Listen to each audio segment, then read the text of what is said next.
Good morning. Good morning, and welcome to another edition of Wake and Pack on a Tuesday morning, people. We talking Packers on a Tuesday. Um, Give y'all a little time to get y'all ass up in here, man. Shout out to Zane Strong, man, my boy.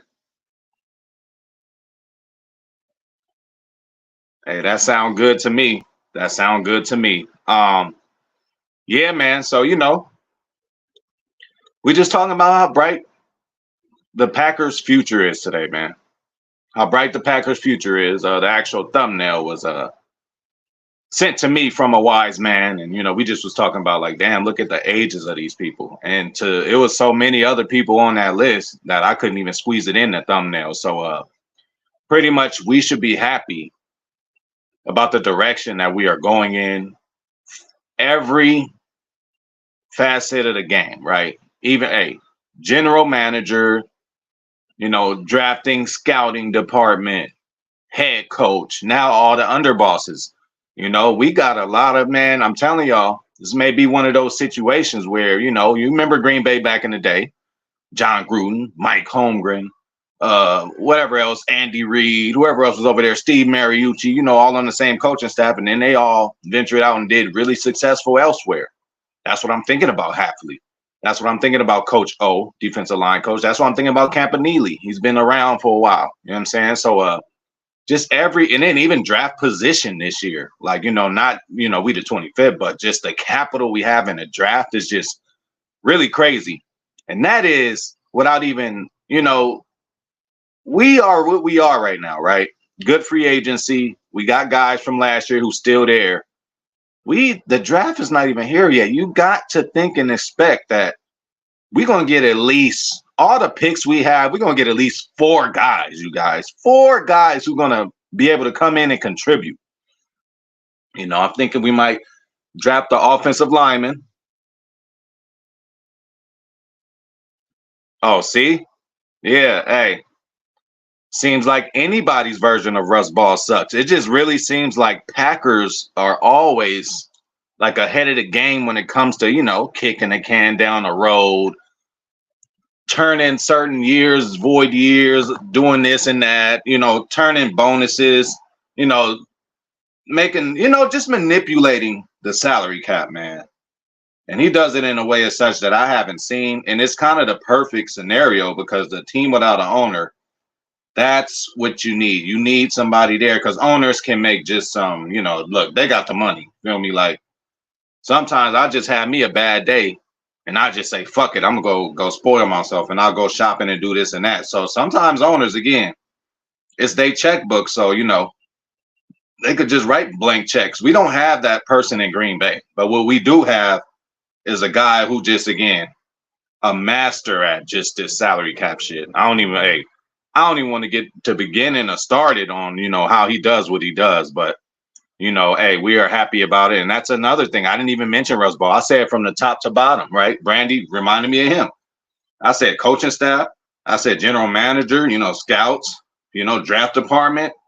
Now, we'll see how our new strength and conditioning is. We got 3 or 4 coaches who I'm sure are going to be, big coaches in this league at one point. And it's also good that, Matt LaFleur gets his little disciples, right? Now, I know a lot of these dudes played with or coach with, Shanahan, and there's a lot of overlays, with other coaches. But, this is Matt LaFleur's staff. So, and just we in good hands, people. Shout out to John Boehner. Y'all know when y'all see John Boehner in the building, hit the like button, okay? Hit the like button on your way in, please. Yeah, for sure, Brandy. I seen that, and I was I was pro Yash. I mean, he can start in a pinch, great for depth, could play left tackle or right tackle, but Carolina gave him a pretty penny, right? So instead of that, sorry, motherfuckers hitting me up. Hold on, what the hell?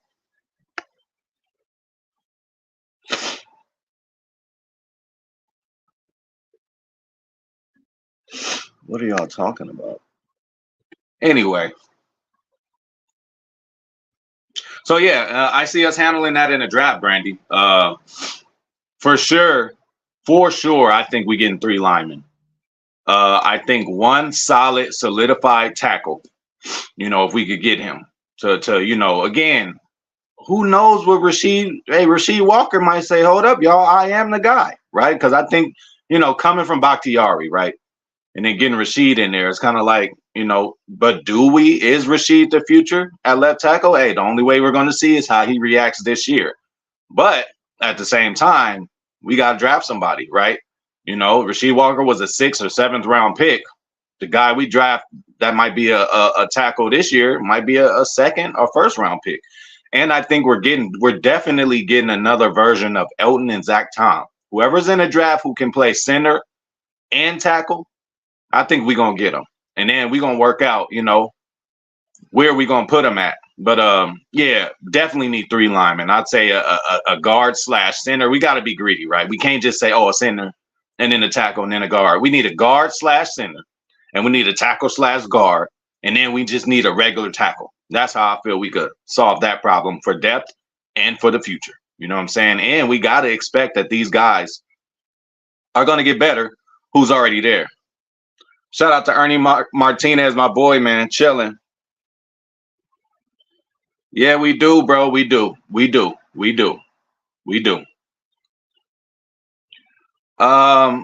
Yeah, that remains to be seen. I was just about to mention that to Zane. And we got to get this guy a chance. We got to give him a chance. Whenever we seen him in there, it wasn't bad, right? It wasn't something like, take him out of there. But it's not hard to do when you're replacing Yash and replacing Runyon, right? And Runyon's gone. So yeah, we definitely need depth there. But I think, obviously at this point, Sean Ryan is a starter. So, we'll see what we do in the draft, and I'm okay with that. Ryan came in and made a difference. That too. And the thing is, Zane, we got the picks to do it. I forget how many we have, fucking 15 or 14. I don't know. I forget. That's 2 safeties, a fucking slot corner, 3 linemen, fucking, linebacker. Like now we still need to fill in a lot of holes. And then again, let's not doubt Goop, man. Off season and training camp was all done, and then Rasul Douglas comes along. Off season training camp was all done. We get Devondre Campbell late. So do not underestimate a late signing. A lot of people going to go out there, try out for teams, even vets, and then they're going to end up getting cut, probably in favor of a younger option, cheaper option. So there's going to be vets out there getting cut later on. We might get a safety then again, or we might get one in a draft. But again, it is really open for us, man. This is a window. I don't want to just stamp it, just in case 4 years later we don't get none. It ain't like that. But I'm saying, man, we got a good little window, man. I would say a 3-year window. Y'all see the ages of these kids. They haven't done enough. They've done enough to get a nice little contract, but they haven't done enough to get like top wide receiver money. So I do think with who Brandy mentioned, our boy Russ Ball, we are going to find a way to keep our hands on all these guys. And then one more thing, like good fucking problem to have.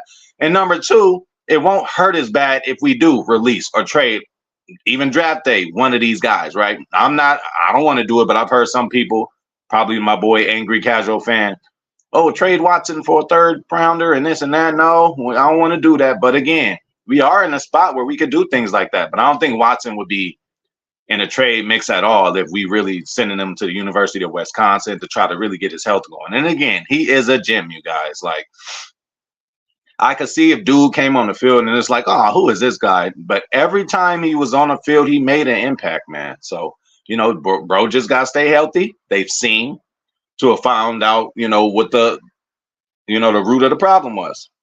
It seemed like it was on him.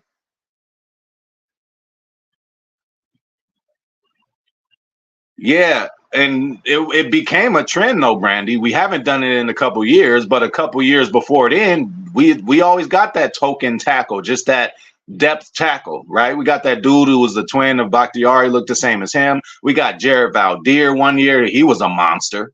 Like, I wish we would have kept him. Motherfucker was like 6'8". Like, dude was good. He came in and started a few games on it with us, did good. So I would not be surprised if we didn't grab a vet lineman at some point, for the low. Definitely, Brandy. Hey, I don't remember it. I'm glad I don't, but they was bullshitting me on that, man. Y'all, but you know how I go, man. You know how I go. There's no excuses. He beat me. He won. But I'm gonna get him back. Trust me. I'm gonna get him back, and everybody gonna watch and see. And I didn't do bad, bro. Just to come from, again, no excuses. But doing like a 4-hour stream and then going to regs, bro. I told you it's a different language, different game with regs. So and then shoot, now with Aaron Jones gone and all that, the regs lineup don't even look right to me. So I might as well play Ultimate Team. I get to get Josh Jacobs, I get to get Christian Watson, pretty much everybody. So, but yeah, I could have won that game, and I ain't tripping. But for more reassurance, you guys, right? I feel the football gods, I feel the league.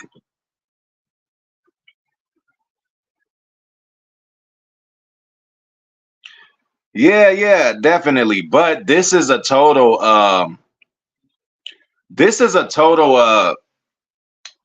different philosophy, right? So we can say we're actually going to see a visual difference on the field. Obviously, 4-3-3-4 is the biggest difference.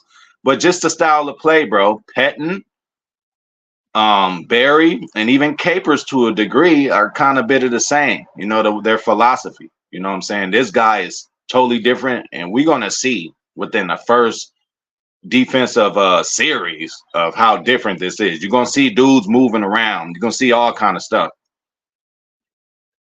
Oh, yeah, Zane, no lie. Hey, I was wore the fuck out. You seen, as soon as the game ended, I didn't even say goodbye. I'm like, all right, we good. We out. I had to close the stream down before I fell asleep on the damn stream. But yeah, no, we're gonna do it again. We're gonna get it in again. Thank you everybody actually too for supporting my gaming channel. You don't have to, but I entertain over there too. And you guys get to see how frustrated I get. But yeah, so what I feel is that the universe, football gods, mass media now, like they are preparing people, for the Green Bay Packers. You can look at the odds of Super Bowl right next year. We're one of the top of the top. But it started with me. Now, it didn't start with me where I'm about to say. It started with me, like, since we drafted the guys. I'm screaming, everybody's great on the Packers. But it started with me when the national and everybody started to pay attention to us when Kenyon Drake came in. Talented running back, couldn't get any spots on our offense. I don't know what happened. He couldn't get the playbook. I don't know. Pass pro, whatever. But he's a talented guy and a young guy. He came in here. He was like, look, I'm young, but he's like, this team is going to be something else. So that is some good reassurance there. Okay. That's just a player who came off the street, been in the league, been through 4 or 5 teams, seen a lot of teams and structures, the way shit was going on. He came up over there for a cup of coffee and was like, hey, these dudes is it. Vikings fans, I told you guys about Vikings fans with platforms where I'll just start watching the video. I'll just look at the title. It say Jordan Love, whatever. So I start looking at it, and these Viking fans are talking about Love. I didn't know they were Vikings fans yet until I started doing more research and looking at the channel. And at the end, it was like, yeah, we're Vikings fans, and we get a lot of flack because, when we have honest opinions about others in the North, normally mainly the Packers. More reassurance. Our enemies understand what's going on. Bears players last year, right before the playoffs, a couple of them players on one of their podcasts was like, hey, Packers going to end up beating somebody. They might end up beating somebody. We played both. You know what I'm saying? So that winning odds. And then, Green Bay is not a place for free agents. Nobody likes to come play in Green Bay. Josh Jacobs, Xavier McKinney, man. And they both wanted to come here, and they both had multiple options out there. It's not like a Charles Woodson situation where that worked out anyway. You feel me? It's not like a Charles Woodson situation where no team, he calling teams. Who's your corner over here?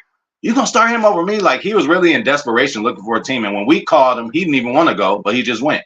This ain't that situation. And Xavier McKinney, second best, safety in this whole deal. I would go for Whitfield, and the numbers speak for themselves too. Whitfield's just a better safety, which is fine. But we got the next best guy out there, and he's more, I would say, hey, can't teach size. He's more he has a little more size than Whitfield. So I ain't tripping off of that. But just Jordan Love too. You seen the sparkle in his eye during Radio Row, doing all these interviews, getting all this recognition. Did you see? I'm sure some of y'all did. I forgot what it was. You know, he had his Old Spice on, and they had a Lombardi right there. They said, "Oh, there's a Lombardi right there," and just the way he looked at it, and I think he even whispered, "Yeah, I want one of those." You know, he's really determined. So these are just warning shots, just little warnings to the league out there, right? Drake coming in saying what he said, Vikings fans praising us, Bears fans, you know, Bears players talking about we gonna go beat somebody, which we did go beat Dallas. Elliott Wolf, you know, crediting it to luck of why, you know, we've got so many good quarterbacks in a row. All this is just a recipe to let the league know, put the league on notice that the Packers are here. We ain't on the way. We are here, and we're gonna have something to say about the NFC for the next, I say, 3 years. It could be more because, again, what does Goot do great? Builds for now and for the future. Oh, I'm waiting for it. Brandy, I'm waiting for it. And you know I'm going to be here to talk shit to them, and it's going to be Packer fans too. They do it every year, right? Fire LaFleur. Hey, people were saying fire LaFleur last year, believe it or not. It's on film and it's on camera, okay? I didn't say nothing outlandish like that. You feel me? And then these are the same people who 2 months before, when LaFleur got his extension, oh, yeah, this is good. Then fire him in the middle of the year. Then now, oh, he the best again. Like, y'all need to really go sit down and have y'all smoke. That might be the one that I was looking at, because I just looked at the title. But when they was talking about Jordan Love, I'm like, oh, man, I fuck with these dudes. And then when they both admitted being Vikings fans, I was like, my jaw dropped. And right as my jaw dropped, they was like, yeah, we get a lot of flack from our own fan base because bro, a spade is a spade, man. The Packers are fucking here, bro. Do y'all need any more, you know, reassurance? You know, I just gave y'all 3, 4, 5 examples. Other teams talking about us, other fan bases talking about us, other dudes who came in to play for this team didn't end up playing, talking about we got a good future. Radio Row, everybody on Jordan Love dick. Come on, man. That shows you, you know, I've been screaming it for a minute. You know what I'm saying? But now everybody's starting to notice. Cam Newton, everybody's starting to notice. You know, all the national media, you know, so, hey, the North is for the taking, and we're going to take it back.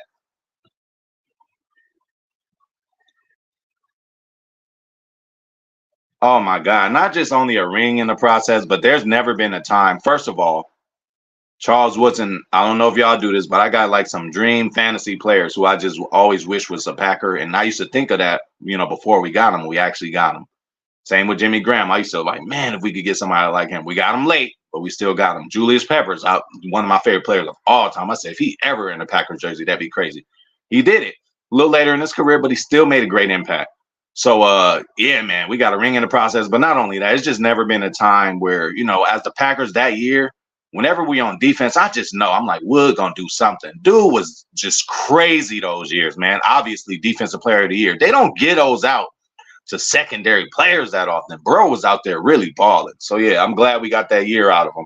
And that shows y'all, man. Sometimes, you know, first of all, be comfortable with being uncomfortable, right? You get put in an uncomfortable situation, you gotta be ready for it, you know, and you can excel. And when you're uncomfortable, it's actually a good thing. You know, dudes play thousands and hundreds of games in their career, and they still say they get butterflies in their stomach before a game, you know, and they produce very good. So that shows that nervousness or butterflies and all that is actually a good thing. So he was probably feeling all that. Again, contemplating retirement from being there to doing what he did for us was incredible. And down to the Super Bowl. I think him getting hurt kind of rejuvenated everybody, right? You know, Steelers started to, you know, act like they want to come back or something. So, hell yeah, shout out to Charles Woodson, man. Shout out to Woodson Whiskey. I got to get my hands on some of that. Y'all know I'm a drinker. I'm good, bro. I might have considered it, right? More of a vet, somebody who can, you know, still, you know, hey, he ain't as good as Love, but he been around, been to a few teams, could still give him a few little veteran pointers to help Love even more. But after seeing the interview with Sean Clifford, I think he's enough competition to keep Love, you know, just to keep him, you know, keep him good, keep him looking over his shoulder. You know, even my boy Zane Strong said Clifford is the man. But after I seen that interview, I'm like, wow, our backup quarterback got this much swag. Like, he's a funny guy. Like, you know, I guess he would be considered handsome, but just cool, bro. He marries well. Like, when I seen that, I'm like, oh, this is Sean Clifford, because normally we just see the helmet, number 8, backing up Jordan Love, throwing a couple passes, a couple, preseason, but that was so long ago. But to hear him talk and the way he carries himself, I don't need one, bro. We don't need one. We gonna go with Sean Clifford, bro. Now, maybe when Clifford leaves, because obviously, he's gonna sit behind Love and he's gonna run out of time. There's gonna be a sucker out there, man. We might be able to trade Clifford. It might be a Matt Flynn kind of deal. It might be, one of those things. I think he's better than a Brett Hundley. I think he's better than a DeShone Kizer. I think he's better than let me not start naming these backup quarterbacks who didn't do anything for us. Definitely. And you know what? I just think that took him to where he was, though. Again, he might not have liked it sitting all those years. As soon as he got drafted by the Packers, you could tell he was happy, but then you could just tell, especially in his girlfriend face. I don't know if she was worried about, we got to move to Green Bay, or she just was like, you're going to sit behind Aaron for a while. I don't know, but she didn't look too happy about the pick. But, sat all them years, went through all the trials and tribulations, and, people doubting him from his own fan base. So if you have people from his own fan base doubting him and saying, fuck Jordan Love, he ain't my quarterback. If you had people that were diehard Packers fans saying that, what do you think Bears fans were saying about us? What do you think Vikings fans were saying about us? They're so stupid. They're going to draft a quarterback at the wrong time. That's why when Goot said, I loved it when they asked Goot, so how'd you know about Jordan Love? When do you think he would be able to do this? That motherfucker, I forgot what he said, but he basically said the date of the draft when he drafted him. And that's right, Goop. Talk your shit, because a lot of people was talking about you, bro, with that pick. And it wasn't me. I'm just like, look, it was a bad timing, but hey, it worked out. For sure. Hey, we would love him too, but I don't think he has any kind of passion at all to be a coach. He's selling wine, he's selling whiskey. You know what I'm saying? And I never seen him with a headset on. Maybe we might want to try Al Harris, right? But then even Al Harris, though, position coach he could do. And then I'm not doubting Wood could definitely be just a, corner coach, even safety coach. But, hey, who knows if the man wants to do it? Just because you're great and good on the field don't mean you have a passion for coaching, right? We done seen Larry Bird try to coach. We done seen, just imagine Michael Jordan coaching. He was literally a coach on the court, though, especially later years in Washington. But it's just like, the best players on the field don't always make the best coaches. And even Phil Jackson, best coach of all time in the NBA. That motherfucker was a bench rider from all what I know with the Knicks. We need to take an edge. We need to. Number one, for the rotation. We got Cox, we got JJ Ngabare coming off of injury, but those are rotational guys to me. I think we need one more dog, the likes of a Rashawn in the LVN. But I also think LVN will be unleashed this year. And we're going to be seeing a lot from a lot of these players. I cannot stress it enough. Jeff Hafley's whole deal is, what do you do best? Oh, that's what you do best? We're going to put you in position to do that. Not, here's my defense. This is your job.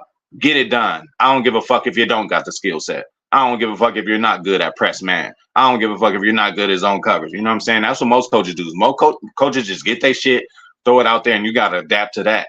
Hafley is so flexible. Now, if they fill a spot that he originally likes in his, the way he likes to coach, of course he's going to put him there. But somebody else that really doesn't fit it, he's still going to put him in the best position. So you got to love that. Hey, what's the word, 10 Racks? We chilling, bro. You already know what? Talking Packers on a Tuesday morning, man. That's what we do every day in here, man.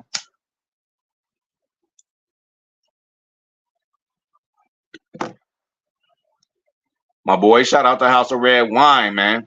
In the motherfucking building.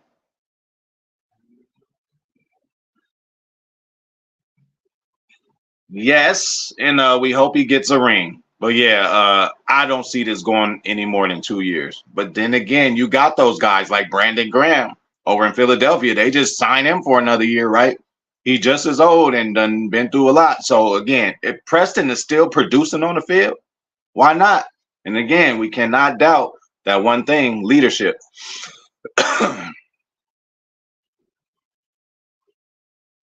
Definitely. 10 racks, perfectly said.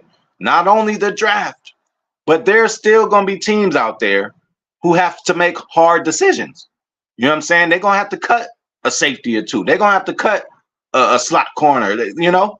And yes, we still, you know, although we filled a lot, we still need nickel, you know, slot corner, depth at linebacker, outside and inside. I don't know what he's going to do. Is McDuffie going to be in the middle? That's what I'm guessing. I don't know, though. I don't know. But to have Quay only have to worry about one side of the field, that's going to make him excel. I think McDuffie can handle more of the middle, like, hey, guide people where to go. But that's just me. Quay might be out there with the green dot on his head, running the defense from middle linebacker. I don't know. You know, the rookie ain't going to come in and do that. You know what I'm saying? So I'm just trying to figure out who's going to be, you know, calling shots on defense. And I might say it might be McDuffie over we just talking about him, McDuffie. Oh, over Quay. Yeah, definitely safety. Definitely. I say two of those, right? So, but then again, you know, that nickel kind of corner is going to be able to help. And then again, Hafley, man, he uses these guys. Again, he can have two post safeties, not at the same time, but he could have, all right, just on this certain play, hey, you the post safety, McKinney. Or this certain play, Cooper DeJohn. You the post safety on this one. McKinney gonna go high. You know, like, come on, man. It's gonna be so much we could do.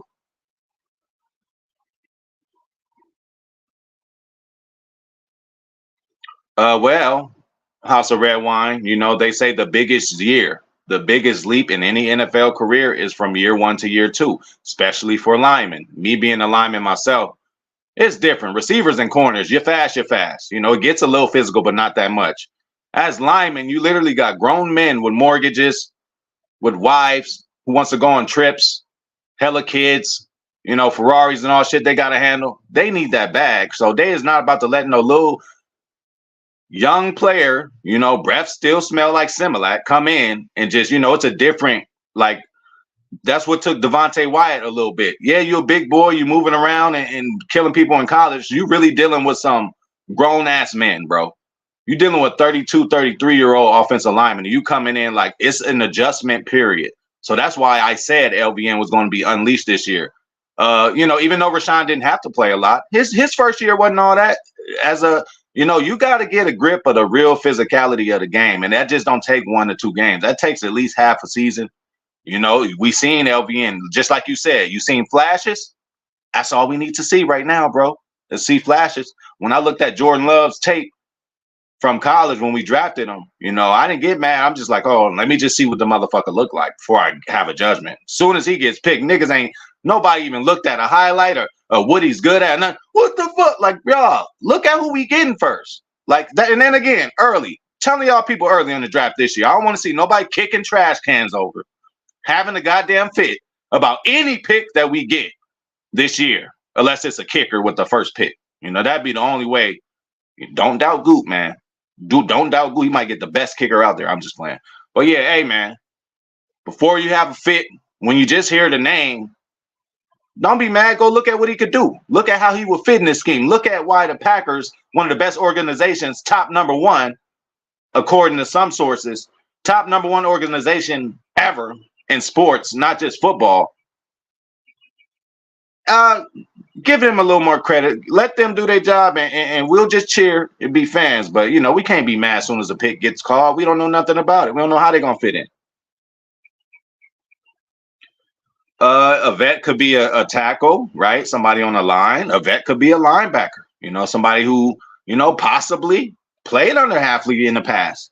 Again, both of these guys have, well, you know, even though Jacobs is on offense, but both of those guys Hafley is familiar with. Hafley has some kind of familiarity with everybody brought in. All his coaches, they cross paths, brush shoulders at some point. It wasn't just like, oh, I'm going to get him from here. Like, he got a system. It's going to get installed. And, you know, a vet linebacker would be nice. A vet, you know, lineman. You feel me? You know, especially a vet lineman is really easy to plug and play. Because, again, what did I just say about the physicality? We could go draft 2 fucking linemen right now. It's going to take them a minute, you know, to get it going. Even Rasheed Walker. Took him a few games. First, I'm like, I don't know. Where's Josh? But then after a while, Rasheed started getting in his groove.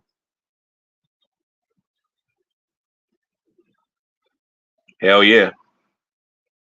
Definitely, Carlos. I agree with you, bro. Man, I really hope so, man. Or again, like corner type. We need. I agree with you, bro, for sure. Yeah, definitely manageable. And then again, you got to think like I don't know the odds, and don't tell me the odds anyway. I don't know the odds, but you got to think at least four players from this draft are going to be on this team really contributing who we don't even know name yet. Who all next year we're gonna be like, oh my God, we came up on another gem. So be expecting that too. Have that excitement when we watch the draft, which this draft I'm more excited than any draft ever, probably. Mainly because I get to share opinions with you guys, but also mainly because, man, after seeing how Goot been cooking up the past 2 years and seeing how we still fleece the Jets, really from what's going on over there. Again, I wish the best for Aaron, they got him a new tackle and all that, but man, I don't see the Jets doing nothing, bro. You know, at first I'm like, they could possibly, make a playoff run. I don't even know if they're gonna do that, but that ain't even my business. Oh yeah, for sure, for sure. Hey, that would be the only thing that he could do where I would be, willing to accept a Packer fan or, being mad at the draft, right? But man, we can't be mad at the draft from the past three drafts. Wasn't nobody jumping up and down, right? I was, but wasn't nobody jumping up and down when we got Zach Tom, when we got Rasheed Walker. It was just like, oh, okay, nah, now what? If you knew how much they would contribute, Zach Tom and Rasheed Walker, 7th pick and 4th pick, right? Or was Zach Tom the 5th rounder? Whatever it is, late picks out there starting, bro. And we gonna get 2 or 3 or 4 more, bro. We got so many picks, bro. Come on. I hear you, Carlos, with the safety pick and then that, bro. I mean, yeah. I'm right now though, Carlos. I'm gonna throw running back off, bro. Right now, I'm gonna throw it off, bro. I'm gonna throw it off. Josh Jacobs, another couple years, right? We got him for sure, at least 2 years, bro. I don't see him wetting the bed at all, right? But then his contract, I'm sure we could get out of. We re-signed the mayor of Door County. Probably gonna be there for a year or two. Depends. And then again, who knows? This dude might be extra motivating. We might see an AJ Dillon that you never seen before, man. And it's gonna be different, He got a different running mate. You know what I'm saying? So, and he's gonna be the one keeping Jacobs up to speed. So, that's another thing. We can't ask Emmanuel Wilson. That's another reason I forgot to tell you about the AJ Dillon signing. Well, I did talk about it a little bit, but he's there for Jacobs too. It's like anything you need to know, ask him about the offense. Y'all got the same position. Asking Emmanuel Wilson, a dude who missed half the season and is a rookie, he don't know that playbook that often. That is another reason that AJ Dillon is here, especially on that type of deal. He's going to be the translator for Jacobs, man. And, that's going to be a beautiful thing. Definitely. He's a McDuffie is a football player, man. He's out there making plays and he reads the plays great. He's moving towards the direction where the play is before their play fully develops. I've seen that a couple times and I love it. So we all know my boy Zane Strong. Love him some McDuffie.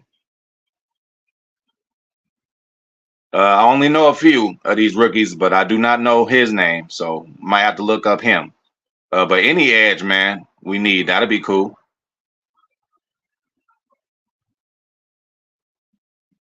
Yeah, bro, it's just really crazy, especially for the deal. And then again, Jacobs needs help with the playbook. He gonna get the playbook in the iPad or whatever and look at it and memorize and all that, but it ain't nothing like when you on the field when he do a play. Soon as his rep is over, he go to AJ Dillon like, hey, on the 43 slant, whatever, how do you do it? Like I'm telling you. Hey, somebody got to teach this dude the offense, the ins and outs. Somebody who plays the same position. They're gonna be riding buddies. They're gonna be riding around together. That's like, very, very big. And he's a vet. So again, just like my boy here said, anybody had any kind of like bad sayings about re-signing AJ Dillon, especially after we just got Jacobs. So why would you even trip? Jacobs, Mr. Dependable Jacobs, Mr. gonna start every game and not get hurt, Mr. Durable, he's gonna make AJ Dillon's job even easier. So,